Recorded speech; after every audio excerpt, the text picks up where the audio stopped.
નમસ્કાર દોસ્તો, મારું નામ વેદિકા છે.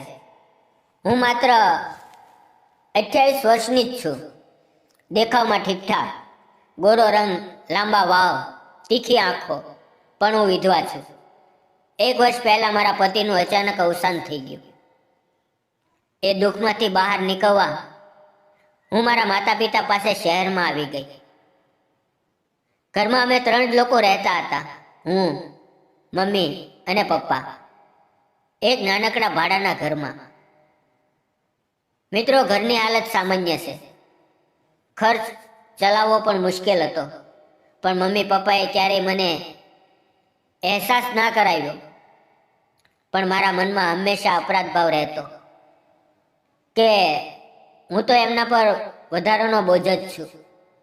એટલે મેં નક્કી કર્યું કે હવે ઘરની જવાબદારી મારે પણ ઉપાડવી પડશે. મિત્રો, હું ગ્રેજ્યુએટ હતી. ઘણી જગ્યાએ ઇન્ટરવ્યૂ આપ્યા અને નસીબથી એક સારી કંપનીમાં નોકરી મળી ગઈ. પાછલા મહિનેથી જ હું જોબ પર જવા લાગી, પણ ઓફિસ ઘરથી ખૂબ દૂર હતી, એટલે રોજ ટ્રેનમાંથી જવું આવવું પડતું. એક દિવસ ટ્રેનમાં ખૂબ ભીડ હતી. હું જેમ તેમ ધક્કા મારતી અંદર ચડી અને એક ખૂણામાં ઊભી રહી. ત્યાં એક યુવક બેઠો હતો, લગભગ 30-31 વર્ષનો, ગોરો, લાંબો, બિલકુલ ફિલ્મના હીરો જેવો. મને ઊભેલી જોઈને તે તરત ઊભો થયો અને શાંતિથી બોલ્યો, બેસી જાઓ, ભીડ છે, પડી જશો. એના અવાજમાં જે ચિંતા હતી એ એકદમ સાચી લાગી, પણ મેં ના પાડી. પણ એણે ફરી કહ્યું અને હું બેસી ગઈ. ત્રીજા સ્ટેશને એ ઉતરી ગયો. ઉતરતા ઉતરતા તેણે પાછો ફરીને હળવું સ્મિત કર્યું. મેં પણ અજાણતા જ હળવું સ્મિત આપી દીધું. એ નાનકડી સ્મિતમાં એક અજબ મીઠી તાજી લાગણી હતી, જાણે ઘણા વર્ષોથી બંધ પડેલો કોઈ દરવાજો ખુલ્યો હોય અને અંદર ઠંડી હવા આવી ગઈ હોય. પછીના કેટલાક દિવસ એમ જ પસાર થયા, કામ, ઘર, થાક, પણ ટ્રેનનો સફર મારા દિવસનો સૌથી પ્યારો ભાગ બની ગયો. 4-5 દિવસ પછી ફરી ખૂબ ભીડ હતી. હું પાછો જઈને જગ્યા શોધતી હતી, ત્યાં સામે એ જ યુવક દેખાયો. મને જોઈને એણે હળવું સ્મિત કર્યું. મેં પણ અનાયાસે સ્મિત કર્યું. જ્યારે એણે પોતાની સીટની સામે મૂકેલી બેગ ઉઠાવીને મને જગ્યા આપી, ત્યારે મનમાં એક અજીબ ગરમાહટ થઈ. મારા માટે એ નાનું કામ પણ ખૂબ મોટું હતું. હજુ સુધી નામ પણ નહોતું, ફોન નંબર નહોતો, વાત પણ નહોતી, ફક્ત નજરો અને હળવી સ્મિતો. પણ મનમાં એક અનકહ્યું બંધન બંધાવા લાગ્યું. હવે ધીમે ધીમે એ રોજની આદત બની ગઈ. ટ્રેન આવે, એ પોતાની બેગ મૂકીને મારા માટે જગ્યા બચાવીને રાખે. કોઈ પૂછે કે આ સીટ કોની છે, તો એ હંમેશા કહે, મારા સગા આવવાના છે. જેવી હું ચડું કે એ ઊભો થઈ જાય, હું બેસી જાઉં, અમે એકબીજાને હળવી સ્મિત આપીએ. એની આ નાની નાની વાતો, એની ચિંતાથી મારા દિલમાં એક અજીબ ગરમાહટ ઉતરવા લાગી. ઓફિસમાં કામ કરતી વખતે, ઘરે બેઠી હોવ કે રાત્રે સૂતી હોવ, એની સ્મિત, એની શાંત આંખો મારી સામે આવતી. એક દિવસ ભીડ દરરોજ કરતાંય વધારે હતી. પગ મૂકવાની જગ્યા નહોતી. ધક્કા મૂકી, સીચો, બૂમો. મનમાં એક જ વિચાર, શું આજે એ આવ્યો હશે? શું આજે પણ મારા માટે જગ્યા બચાવીને બેઠો હશે? હું ભીડ ચીરતી, ધક્કા ખાતી, હું અંદર પહોંચી અને આખો આપમેળે એને શોધવા લાગી. એ સામે બેઠો હતો, બરાબર પહેલા જેવો શાંત. મારી આહટ લાગતા જ એણે સામે મૂકેલી બેગ હટાવી, જાણે મારી જ રાહ જોતો હોય. હું ધક્કા ખાતી એની પાસે પહોંચી અને એણે એક પવની પણ વાર ના કરી અને જગ્યા ખાલી કરી દીધી. હું બેઠી કે એના ચહેરાની સ્મિત અને આંખોની શાંતિ સ્પષ્ટ દેખાય. એના આ વર્તનથી મારા દિલમાં એના માટે એક અલગ જ આદર વધતો જતો હતો. એવો માણસ જે બોલ્યા વગર પોતાના કર્મોથી, પોતાના સ્વભાવથી પોતાની સારાંશ કાઢી રહ્યો હતો. પછીના સ્ટેશને ખૂબ ભીડ ચડી. ડબ્બો ફાટી જાય એવી હાલત. ત્યાં 3 બદમાશ નશામાં ધૂત એવા લાગતા છોકરા ચડ્યા અને બૂમાબૂમ કરવા લાગ્યા. એ લોકો પાછળથી આવ્યા અને મારા પર ટકટકી નાખીને જોવા લાગ્યા. એકે સીટી મારી, બીજાએ બૂમ પાડી. થોડી સેકન્ડમાં ત્રણેય મારી સામે ઊભા થઈ ગયા અને મને પરેશાન કરવા જેવી વાતો કરવા લાગ્યા. એમની વાતો સાંભળતા જ મારા શરીરમાં ધ્રુજારી છૂટી ગઈ. દિલ ઝડપથી ધડકવા લાગ્યું. ભીડનો લાભ લઈને એક મારા હાથ પાસે આવવાની કોશિશ કરી. બીજાએ કમરની આસપાસ ઝૂકીને નજીક આવવાનો પ્રયત્ન કર્યો. મારા હાથ કાપવા લાગ્યા. આંખો ભરાઈ આવી. સામે બેઠેલો એ જ યુવક બધું જોઈ રહ્યો હતો. એની આંખોમાં ધીમે ધીમે ગુસ્સાની જવા ફેલાવા લાગી. મને શરમ, ડર અને લાચારી એક સાથે લાગી. મેં ધીમેથી કહ્યું, પ્લીઝ પ્લીઝ પરેશાન ના કરો. પણ એ લોકો હસીને બોલ્યા, કોણ આવશે બચાવવા? પાસે બેઠેલા એક વૃદ્ધ કાકાએ ડરતા ડરતા કહ્યું, છોકરીને પરેશાન ના કરો. પણ એ લોકો વધારે જોરથી હસી પડ્યા. મેં એકવાર લાચારીથી સામે બેઠેલા એ યુવક તરફ જોયું. મનમાં એક આશા હતી કે કોઈ તો મારા માટે ઊભું થશે. જેવી એની નજર મારી સાથે મળી કે એનો ચહેરો લાલ થઈ ગયો. એણે મુઠ્ઠીઓ બંધ કરી અને પછીની પળે એ અચાનક ઊભો થયો અને જોરથી બોલ્યો, અય, છોકરીને કેમ પરેશાન કરો છો? થોડી પણ શરમ હોય તો દૂર હટો. એના અવાજમાં જે દમ હતો, જે હિંમત હતી, એ જોઈને હું દંગ રહી ગઈ. પણ એ ગુંડાઓ ના રોકાયા. એકે હસતા હસતા કહ્યું, અય હીરો, તને શું, ચૂપચાપ બેસ, નહીં તો તારી સુરત બગાડી દઈશું. ડબ્બામાં બધા ડરીને ચૂપ થઈ ગયા. કોઈ બોલવાની હિંમત નહોતું કરતું. પણ એ યુવક પાછો ના હટ્યો. એની આંખોમાં જાણે આગ ભભૂકી રહી હતી. એ ગુંડાઓ ફરી નજીક આવવા લાગ્યા. એકે ફરી મારા હાથને છૂવાની કોશિશ કરી. એક જ સેકન્ડમાં એ યુવકે પૂરી તાકાતથી એના ચહેરા પર જોરદાર મુક્કો માર્યો. એ છોકરો પાછો ધકેલાઈને લોખંડની બારી સાથે અથડાયો. આખો ડબ્બો એક પળ માટે શાંત થઈ ગયો. પણ પછી બાકીના 2 એ યુવક ઉપર તૂટી પડ્યા અને મારવા લાગ્યા. ભીડ એટલી હતી કે કોઈ હલ્લી પણ ના શકે. એ યુવક એકલો 3નો સામનો કરી રહ્યો હતો. ધીમે ધીમે એનું શરીર ઢીલું પડવા લાગ્યું. ત્યાં એ જ છોકરો જેને પહેલો મુક્કો લાગ્યો હતો, ગુસ્સાથી કાપતો ઊભો થયો. જેબમાંથી ચમકતી વસ્તુ કાઢી. કોઈ સમજે એ પહેલા એણે ઝૂકીને એ યુવકના પગ પર જોરદાર વાર કર્યો. મારા મોંમાંથી આપમેળે ચીસ નીકળી ગઈ. એના પગમાંથી લોહીનો ધોધ વહેવા લાગ્યો. એ દર્દથી તડપીને પાછો ઢળી પડ્યો. 3 ગુંડાઓ મોકો જોઈને ભીડમાંથી ગાયબ થઈ ગયા. એ યુવકની તાકાત જવાબ આપી ગઈ અને એ સીટ પરથી લપસીને નીચે પડી ગયો.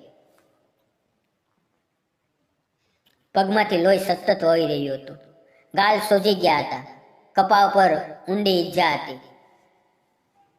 મારું દિલ એટલું ઝડપથી ધડક્યું કે લાગ્યું હવે બહાર નીકળી આવશે. હું કાપતા હાથે એની તરફ ઝૂકી બેગમાંથી દુપટ્ટો કાઢીને એના જખમ પર ગાંઠ વીંટી દીધી. મારા હાથ લાલ થઈ ગયા. ત્યારે મારા માટે એક જ વાત મહત્વની હતી, એને બચાવવો. એ દર્દમાં મને જોઈ રહ્યો હતો. એની આંખોમાં દર્દ હતું, થાક હતો, પણ એક અજીબ ભરોસો પણ હતો. જાણે કહેતો હોય, તમે છો ને, મને કંઈ નહીં થાય. સ્ટેશન આવ્યું. થોડા લોકોએ કહ્યું, મેડમ, આગલા સ્ટેશને ઉતરી જાઓ, હોસ્પિટલ નજીક છે. એ યુવક દર્દમાંથી બોલ્યો, હું ઠીક છું, જરૂર નથી. પણ એને અવાજમાં દમ નહોતો. ટ્રેન ઊભી રહી. મેં એનો હાથ પકડ્યો, ખંભે હાથ મૂકીને તેને સહારો આપ્યો અને બંને પ્લેટફોર્મ ઉપર ઉતરી પડ્યા. લોકો ઊભા રહીને જોતા હતા, પણ કોઈએ મદદ ન કરી. હું એને સંભાળીને બહાર લાવી, રિક્ષા રોકી અને એને બેસાડ્યો. એનો પગ હલતા જ એના ચહેરા પર દર્દની રેખા સ્પષ્ટ દેખાય. મારી આંખો ભરાઈ આવી, પણ હું રડી નહીં. એ મને જોઈને ધીમેથી બોલતો રહ્યો, કંઈ નથી થયું, પ્લીઝ પરેશાન ના થા. એના દરેક શબ્દમાં દર્દ હતું અને હિંમત પણ.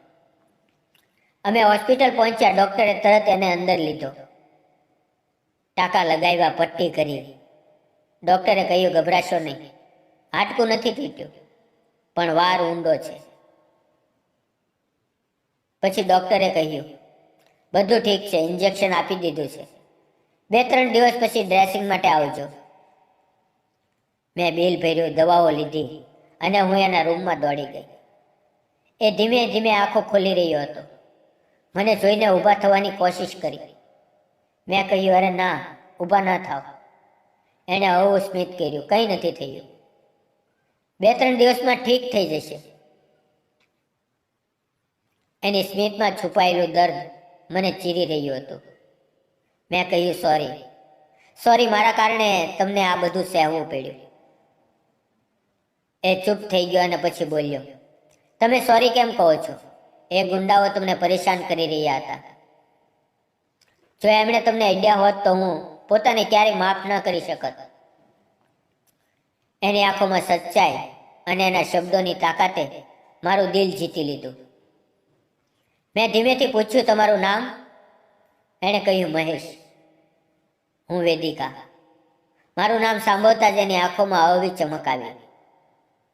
એણે કહ્યું, ખૂબ સુંદર નામ છે, બિલકુલ તમારા જેવું, શાંત અને સરળ. મેં કહ્યું, ચાલો હું તમને ઘરે મૂકી આવું. એણે ના કરી, પણ મેં દ્રઢ સ્વરે કહ્યું, ના, તમે મારા માટે ઊભા થયા, હું તમને એકલા ના જવા દઉં. એણે સ્મિત કરીને કહ્યું, ઠીક છે, જેવી તમારી ઈચ્છા. હું એને સહારો આપીને બહાર લાવી, રિક્ષામાં બેસાડ્યો.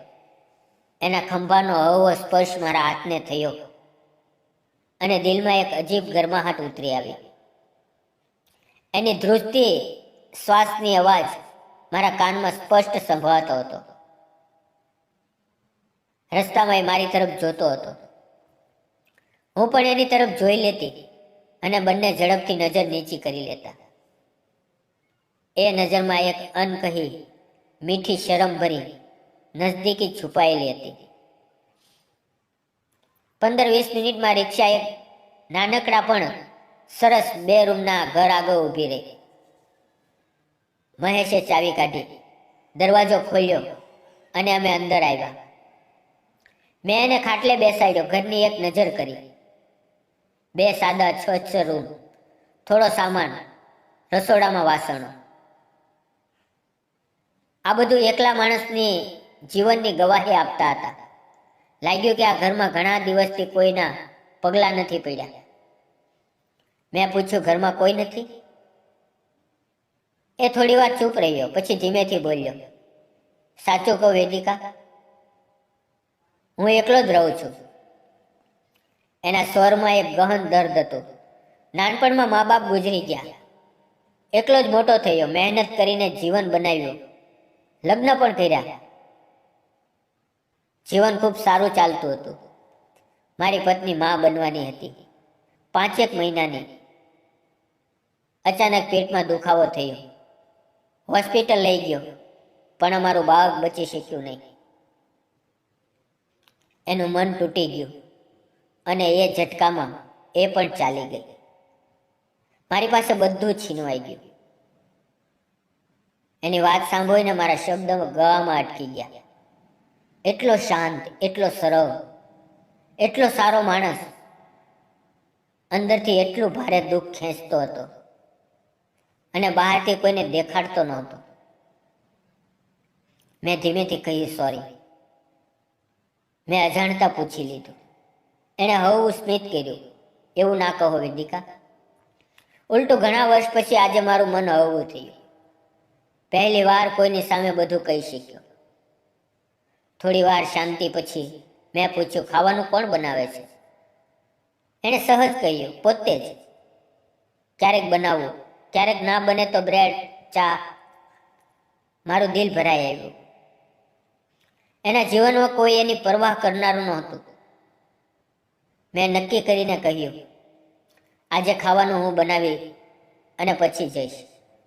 એણે ઘણી વાર મના કરી, પણ મેં એક ના સાંભળી. હું રસોડામાં ગઈ. હું ખાવાનું બનાવવા લાગી. એ બારશાક પર ટેકો લઈને મને જોઈ રહ્યો. એની નજરમાં શાંતિ, આદર અને એક અપનત્વ હતું. હું થોડી શરમાઈ ગઈ. વાવ કાન પાછો કર્યા અને ફરી કામમાં લાગી ગઈ. ઘણા વર્ષ પછી એના ઘરમાં કોઈએ એના માટે પ્રેમથી ખાવાનું બનાવ્યું હતું.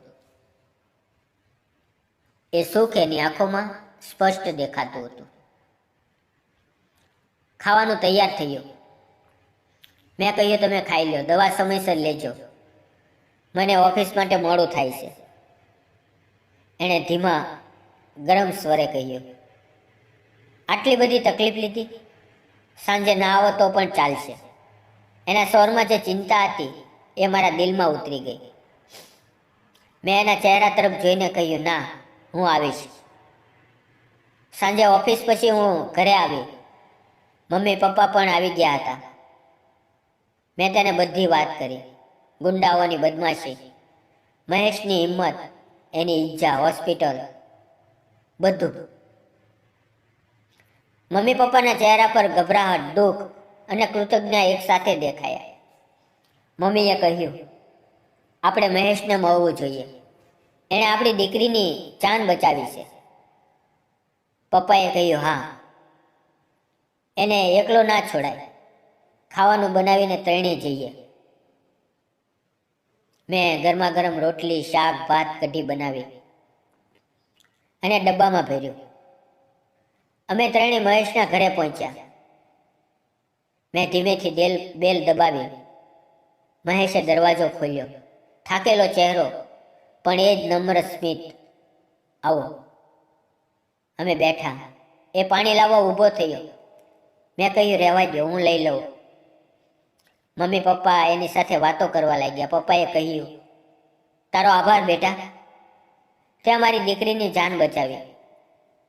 મેં ચા બનાવી અને બધાને આપી. એ બોલ્યો, અંકલ, મેં કંઈ કર્યું નથી. એ ગુંડાઓ ખૂબ બદતમીઝ હતા. જાણી જોઈને વેદિકાને પરેશાન કરી રહ્યા હતા.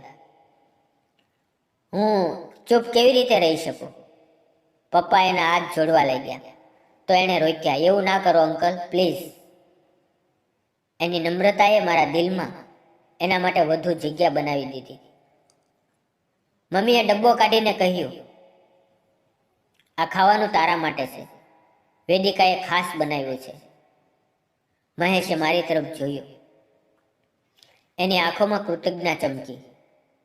મમ્મી પપ્પા ગયા પછી હું થોડીક વાર રોકાઈ. એને થાળીમાં ખાવાનું પીસીને બોલી, ખાઈ લેજે, દવા સમયસર લેજે, હું કાલે આવીશ. એની હળવી સ્મિત મને ઘણી વાર યાદ રહી.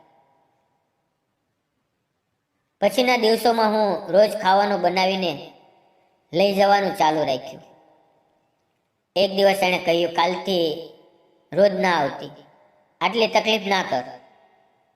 પણ બીજા જ દિવસે ટ્રેનમાં એ પહેલા જેવી જ સીટ પર મારા માટે જગ્યા બનાવીને બેઠો.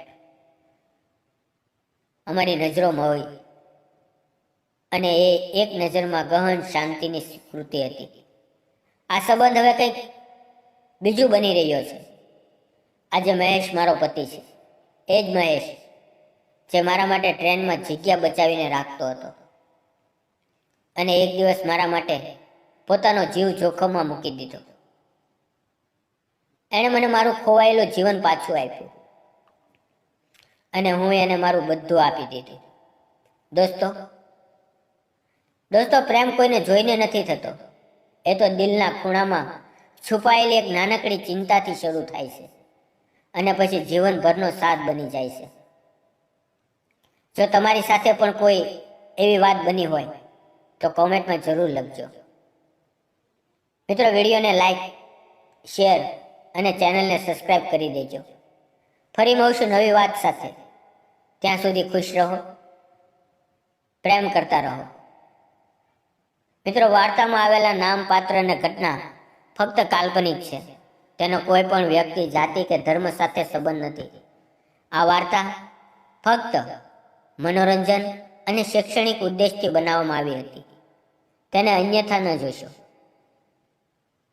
વિડીયો પૂરો જોવા બદલ આપ સૌ મિત્રોનો દિલથી ધન્યવાદ મિત્રો.